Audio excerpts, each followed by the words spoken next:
네. 이번 주부터 또 더워졌습니다. 여러분 무더위도 주님과 함께 주님 주신 새 힘으로 승리할 수 있기를 주의 이름으로 축원합니다. 자, 우리가 계속해서 예레미야서를 읽고 있습니다. 여러분 읽고 계시죠? 예, 혹시라도 포기했다면 다시 시작하시기를 바랍니다. 우리 하나님은 다시 시작하는 걸 너무 기뻐하세요. 우리 그 마음만 품어둬요. 하나님 우리에게 힘을 주세요. 기뻐하시고. 제가 신앙생활 하다 보니까요, 내가 마음속으로 하나님 제가 다시 시작할게요. 성경 읽는 거나 또 기도하는 거나 주님 기뻐하시는 일들은 시작만 해도 하나님 기뻐하시고 힘을 주시더라고요. 우리 주님이 그런 분이십니다. 그러므로 여러분 다시 시작할 수 있기를 바랍니다. 자, 여러분 예레미야는 눈물의 선지자죠. 그는 계속해서 이스라엘 백성들에게, 유다 백성들에게 하나님의 말씀을 선포해요. 그러나 그들이 듣지 않습니다. 그럼에도 눈물로 불순종하는 백성들에게, 우상을 섬기는 그들을 향해서 심판의 메시지를 전하죠. 너희는 하나님의 심판을 받아서 멸망할 것이고 남은 자들이 바벨론의 포로로 끌려가서 70년이 지나면 돌아온다라고 하는 소리를 계속해서 외칩니다.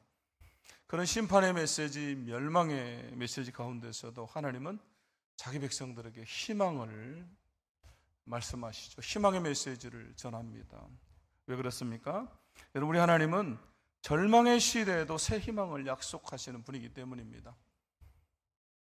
여러분, 하나님의 심판은 항상 그것이 멸망만을 말하는 것이 아니라 거기에는 하나님의 희망이 숨겨져 있는 것입니다. 하나님의 뜻은 자기 백성을 심판하고 망하게 하는 것이 아니에요. 단순히 우리에게 고난을 주는 것으로 끝나지 않습니다. 하나님 고난을 통해서 우리를 훈련시키시고 그리고 우리가 다시 회개하며 돌아오기를 원하시는 것입니다.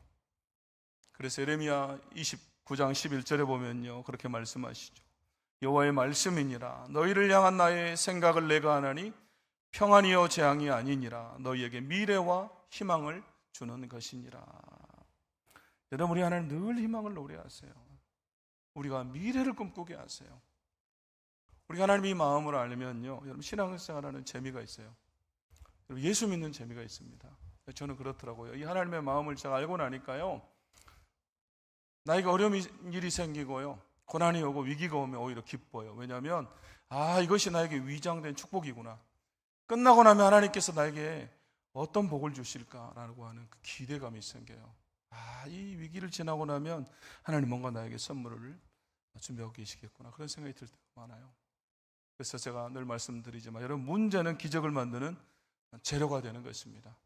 문제가 왔다고 해서 낙심하지 마시고 그 문제를 기적을 만드는 재료로 삼을 수 있기를 바랍니다. 위장된 축복이죠. 그래서 오늘 우리가 읽은 예레미야 31장도 마찬가지입니다. 그 얘기가 나와 있습니다. 지금 유다 백성은 바벨론의 포로가 되어서 멸망을 눈앞에 두고 있습니다.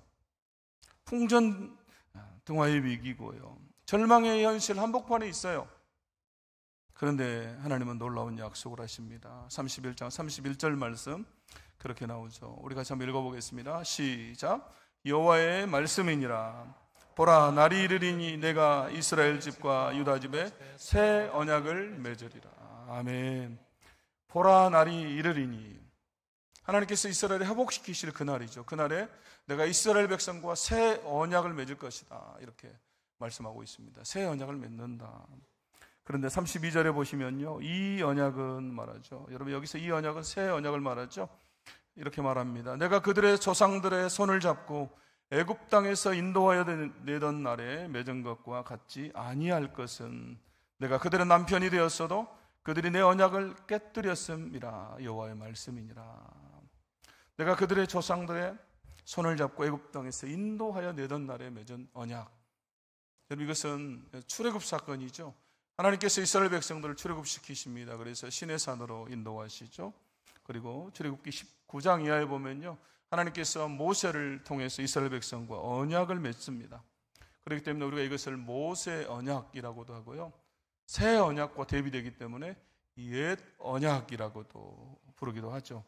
여러분, 이 옛 언약은요, 돌판에 새겨져서 이스라엘 백성들에게 주어졌습니다. 돌판에 새겨지죠. 그런데 하나님과 맺은 이 언약을 이스라엘 백성들이 지키지 않았어요. 그래서 그것이 깨뜨려져 버리죠. 이 언약은 이스라엘 백성들이 순종함으로 지켜가는 거예요. 순종하면 하나님께서 복을 주세요. 순종하지 않으면 저주죠. 그런데 이스라엘 백성들이 불순종하고 우상을 섬김으로 그것이 깨어져 버렸습니다. 그래서 오늘 말씀에 그들이 내 언약을 깨뜨렸다라고 하나님께서 말씀하세요. 여러분, 계약 관계에서는요, 한쪽이 계약을 지키지 않으면 그 계약은 여러분 끝나는 거예요. 상대방이 지키지 않으면 다른 한쪽도 그 계약을 지킬 의무가 없죠. 우리 하나님께서 이제 그 언약을 지킬 이유가 없어요. 이스라엘 백성들이 언약을 깨뜨려 버렸기 때문에. 그러나 하나님은 그렇게 하지 않습니다. 오히려 자기 백성들이 언약을 지킬 수 없는 존재라는 것을 아시고 그 언약에 율법에 문제가 있는 것이 아니라 그것을 지켜야 될 당사자들, 사람에게 문제가 있는 것을 아신 거예요. 우리가 지킬 능력이 아예 없다라는 것을 아시고 하나님께서 이제 옛 언약을 넘어서 새 언약을 너희와 맺겠다라고 말씀하세요. 우리가 도저히 그 법을 지킬 수 없기 때문에, 그 언약을 지킬 수 없기 때문에 이제 내가 새로운 언약을 너희와 맺을 것이다 말씀하시는 거죠. 그리고 33절과 34절에서 이렇게 말씀하십니다. 그러나 그날 후에 내가 이스라엘 집과 맺을 언약은 이러하니 곧 내가 나의 법을 그들의 속에 두며 그들의 마음에 기록하여 나는 그들의 하나님이 되고 그들은 내 백성이 될 것이라. 여호와의 말씀이니라.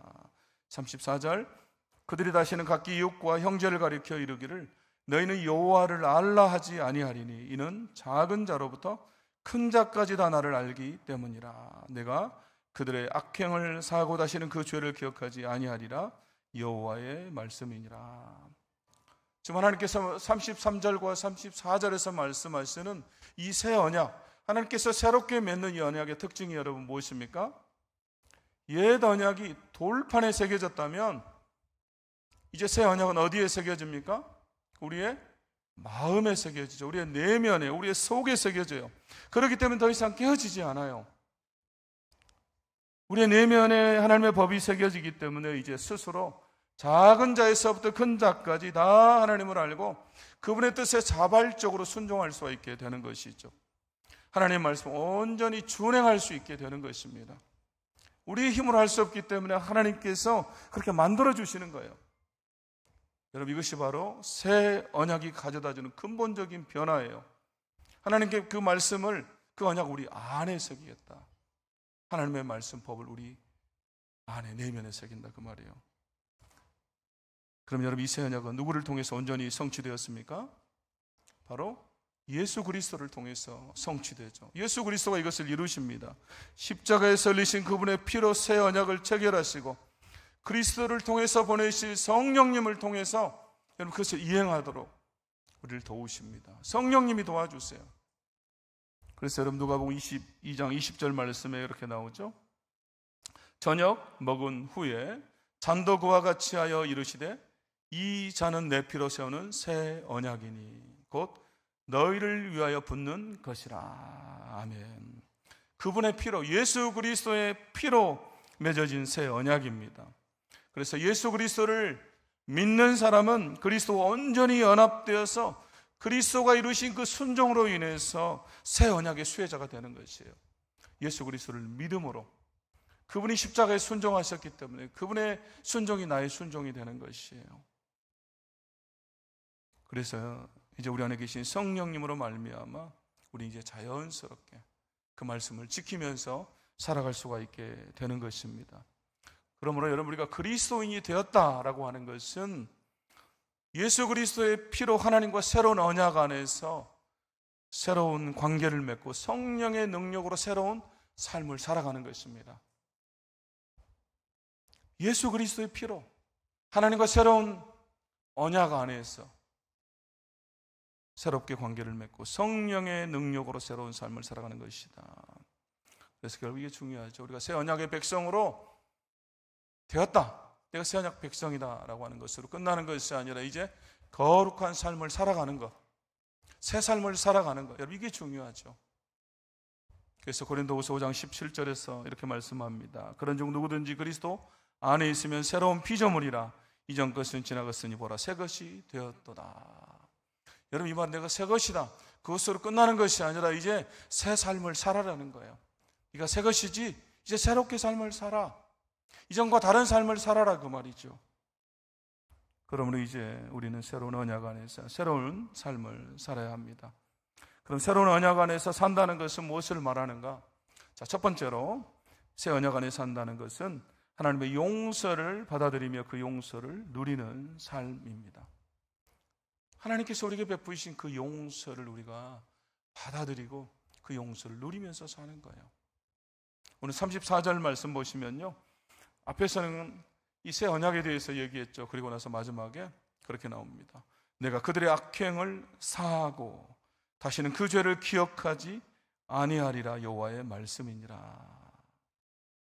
내가 그들의 악행을, 그들의 범죄죠. 이 악행이라고 하는 것은 불법, 범죄를 말합니다. 죄악을 말해요. 그것을 사하고 내가 용서하고 다시는 죄를 기억하지 않겠다 이렇게 말씀하세요. 죄. 여러분, 인간이 가진 가장 근본적인 문제는 죄의 문제입니다. 죄의 문제. 모든 것이 죄로부터 시작됐어요.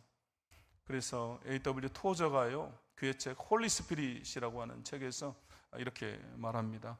그리스도인들은 우리의 도덕적 입장을 변명하는 일을 즉각 중지하고 죄가 모든 인류의 적이라는 사실을 만천하에 폭로해야 한다.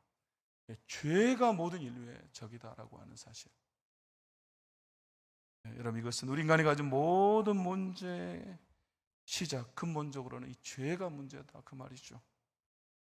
여러분, 죄는 하나님과의 관계를 단절시킵니다. 또 우리를 사람과 사람 사이의 관계를 깨뜨려 버리고요, 또 우리를 고통과 절망에 빠뜨려요. 그리고 죄로 인해서 일평생을 마귀의 종노릇하며 살아가도록 하는 것입니다. 그래서 여러분, 옛율법 언약 아래에서 사람들은요, 그 죄를 속죄하기 위해서 끊임없이 동물의 제사를 드려야 됐어요. 여러분, 희생 제사를 드려야 되죠.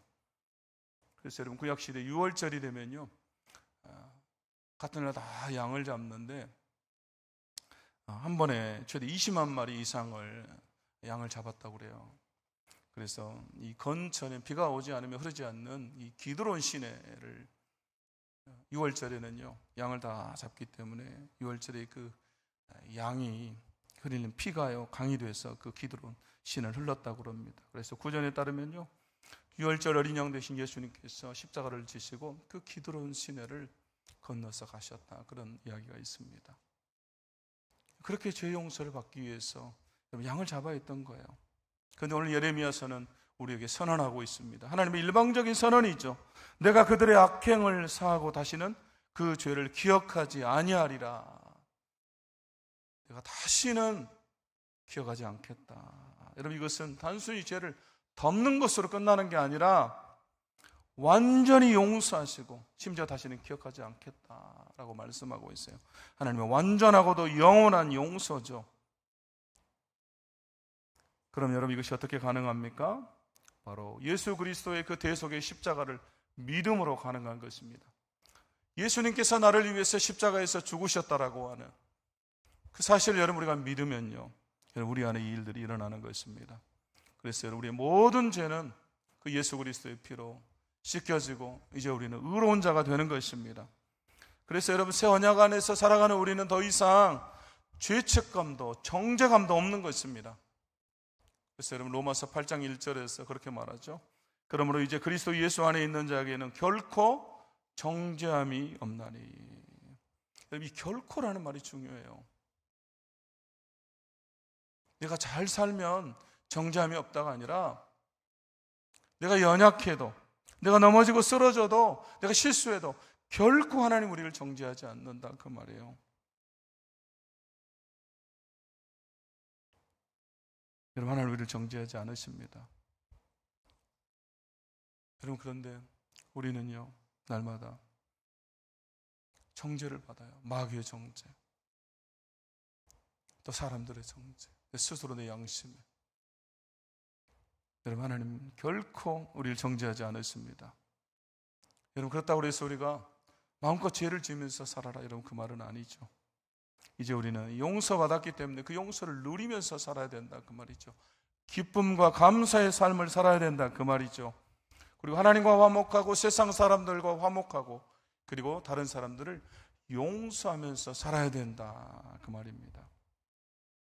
여러분, 우리가 1만 달란트 빚진 자였습니다. 그러나 그 빚을 다 탕감받았어요. 그렇기 때문에 이제 우리는 다른 사람을 용서하는 거예요. 나에게 조그만 잘못한 사람들, 내게 조금 죄를 지은 사람들을 우리가 용서하면서 살아가는 것이죠. 그렇게 용서가 중요한데요. 여러분, 세계적인 영성가 이 헨리 나우엔이요, 용서에 대해서 이렇게 말합니다. 용서는 단순한 감정적 해소나 의무가 아닌 자신의 상처를 딛고 타인과 그리고 하나님과 더 깊은 관계로 나아가는 영적 여정의 핵심이다. 여러분, 용서가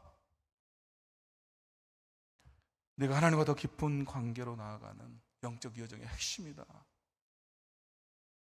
여러분, 우리가요, 이 용서의 문제 때문에 다 걸려서 넘어져요. 하나님의 용서를 내가 경험하고 다른 사람을 용서해야 되는데 그 하나님의 용서를 내가 온전히 경험하지 못하기 때문에 다른 사람을 용서하지 못하는 거예요.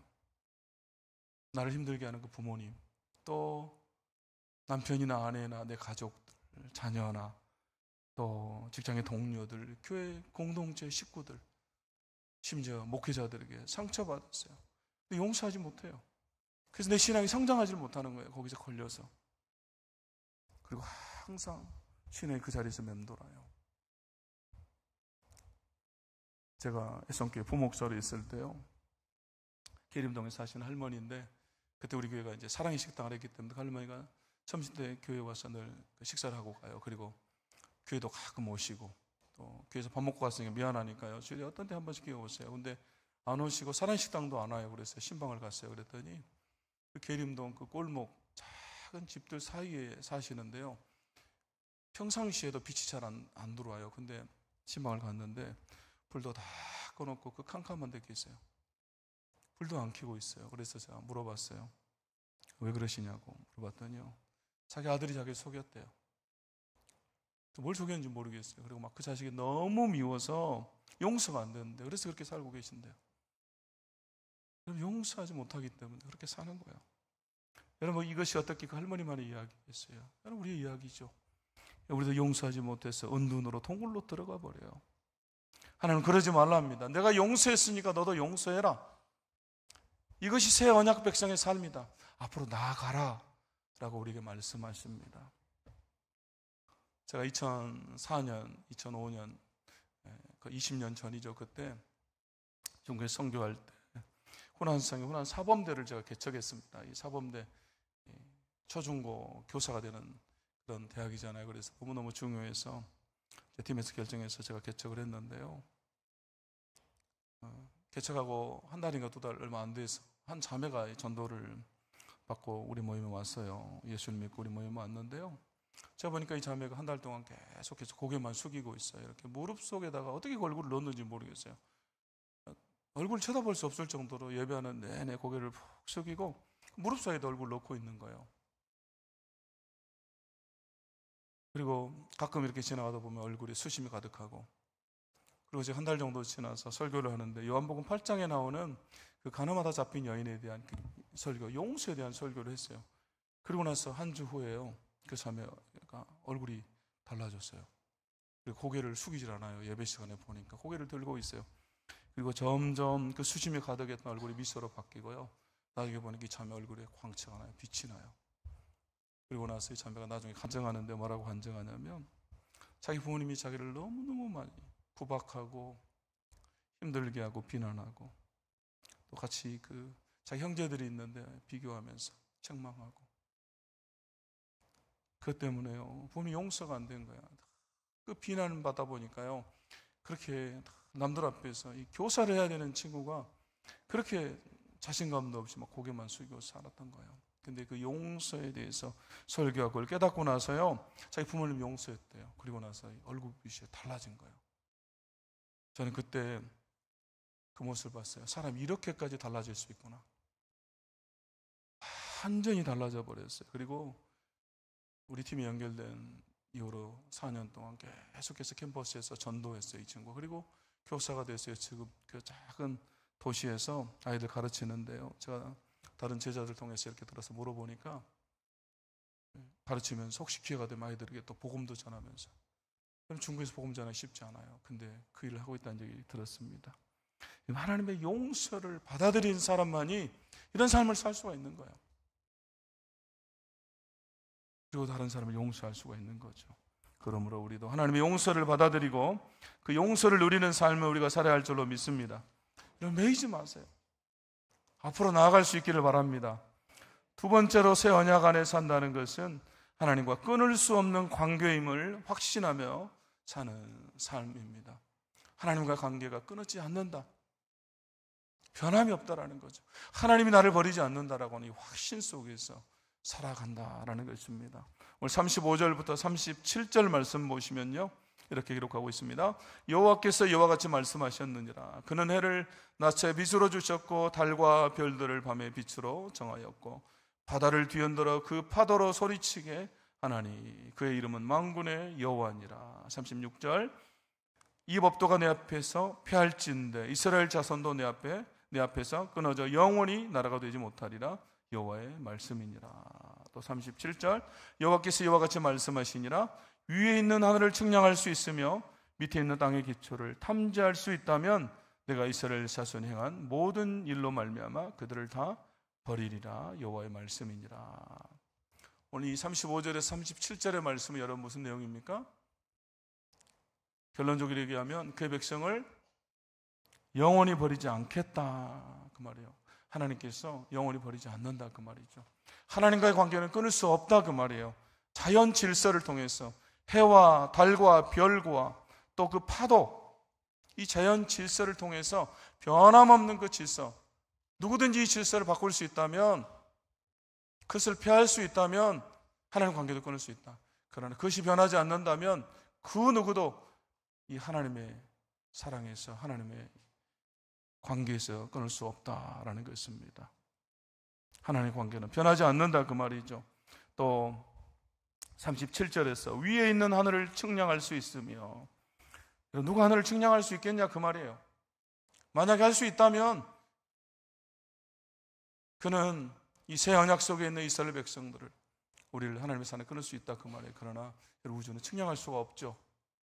제가 이렇게 인터넷 뒤져보니까요, 우주, 인간이 지금까지 관측한 우주의 크기가요 930억 광년이에요. 930억 광년. 빛의 속도로 930억 년을 가야. 근데 그게 끝이 아니에요. 우리 인간이 지금까지 탐지한 거리, 우주의 길이가 그 말이에요. 불가능하다 그 말이죠. 빛의 속도로 930억 년을 가도 여러분 다 측량할 수가 없어요. 결국 여러분 이게 무슨 말입니까? 하나님의 관계에서 끊을 수 있다 없다? 없다죠. 하나님은 절대로 우리를 버리지 않으십니다. 우리가 연약하고 실수해서 넘어져도 절대로 깨어지지 않아요. 여러분 이것이 은혜죠. 그래서 하나님께서 우리의 구원을 완성하시는 거예요. 우리가 실수하고 넘어져도, 문제가 생겨도 하나님 우리를 이끌어 가세요. 여러분 이거 신학적인 용어로 견인이라고 그런다고 그랬잖아요. 견인 너무너무 중요해요. 여러분 우리가 운전하다 차가 문제가 생기면 보험사에서 이 견인차를 보내주잖아요. 그래서 견인해 가요. 그리고 다시 수리해서 다시 운전해 가도록 하잖아요. 운전할 수 있도록 도와줘요. 마찬가지예요. 우리 신앙이 문제가 생기고 다시 멈추면 하나님께서 우리를 견인해 가세요. 하나님의 은혜로 이 구원을 완성하는 것입니다. 여러분 우리는요 늘 인간관계에서 깨어지고 상처받기 때문에 하나님과의 관계도 그렇다고 생각해요. 그러나 우리 하나님과의 관계는 그렇지 않습니다. 그래서 여러분 가끔 성도들 중에서 그런 분들이 있어요. 최근에 막 신앙생활 열심히 안 하면요 저한테 그래요. 목사님 제가 이렇게 믿어가지고 천국 갈 수 있을까요? 막 그런 분도 있어요. 절대로 저한테 그런 말 하지 마세요. 이제 여러분 끊을 수 없습니다. 당연히 여러분 천국 가는 거예요.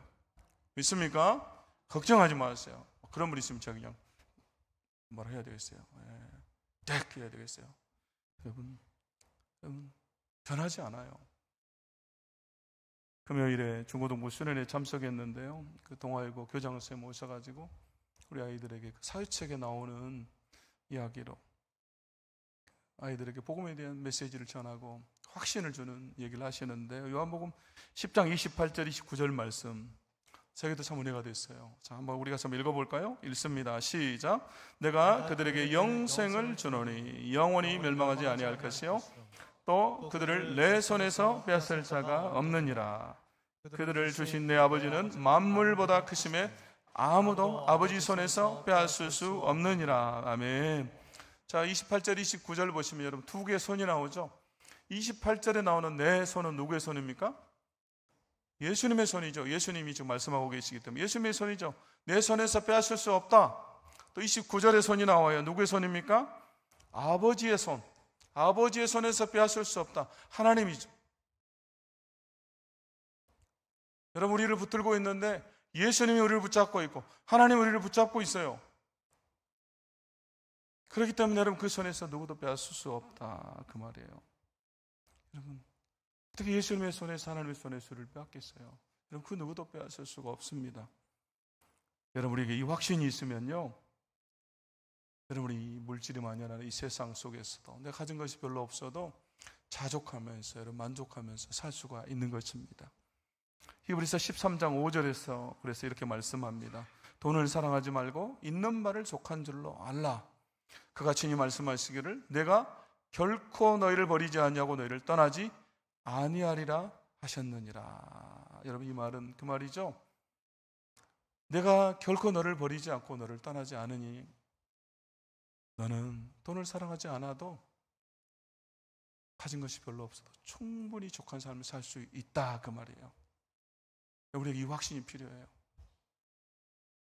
이 특별히 이 마지막 시대 하나님과 끊을 수 없는 관계에 있다라고 하는 이 확신, 하나님이 결코 나를 버리지 않는다라고 하는 이 확신, 오늘도 우리가 이 확신을 가지고 살아야 할 줄로 믿습니다. 마지막 세 번째로 새 언약 안에 산다는 것은 그리스도 안에서 거룩한 성전으로 세워져 가는 삶입니다. 거룩한 성전으로 세워져 가는 삶. 38절 말씀부터 한번 보시면 이렇게 나오죠. 보라, 날이 이르리니. 이스라엘의 회복의 때죠. 새 언약의 성취되는 날입니다. 그날에 이 성은 예루살렘 성을 말해요. 성전을 말합니다. 하나님 망대로부터 모퉁이에 이르기까지 여호와를 위하여 건축될 것이라. 미래에 예루살렘 성이 건축될 것이다. 성전이 회복된다 그 말이에요. 그런데 40절 말씀 보시면 이렇게 말합니다. 시체와 죄 모든 골짜기와 기드론 시내에 이르는 모든 고지 곧 동쪽 마문의 모퉁이에 이르기까지 여호와의 거룩한 곳이니라. 여기 나오면 여러분 시체와 죄의 모든 골짜기라고 하는 것은 흰놈의 골짜기를 말합니다. 여러분, 이 흰놈의 골짜기는 이스라엘 백성들이 자기 자녀들을 우상에게 들여서 태웠던 곳이에요. 또 시체를 태우고요, 또 쓰레기들을 태우고. 그래서 여러분, 이스라엘에서 가장 부정하고 더러운 곳이 바로 이곳이에요. 그래서 그곳에는 항상 이 시체 타는 냄새, 또 썩는 냄새가 났다고 그래요. 그런데 여러분, 뭐라고 말합니까? 그곳에서부터, 심지어 그곳마저도, 그렇게 부정하고 더러운 것마저도 또 기드론 시내에 이르는 모든 고지와 동쪽에 말들이 드나드는 마문까지 다 어떻다라고 말합니까? 오늘 말씀에서 거룩한 곳이 된다 이렇게 말해요. 다 거룩하다 그 말이에요. 여러분, 이것은 단순히 예루살렘 성의 회복을 말하는 것이 아니죠. 바로 새 언약 안에서 주어진 말씀이기 때문에 예수 그리스도가 친히 성전의 모퉁이돌이 되심으로 우리 모두가 거룩한 성전이 된다 그 말이에요. 새 언약 안에 있는 백성들은, 저와 여러분 다 거룩한 성전이다 그 말이에요.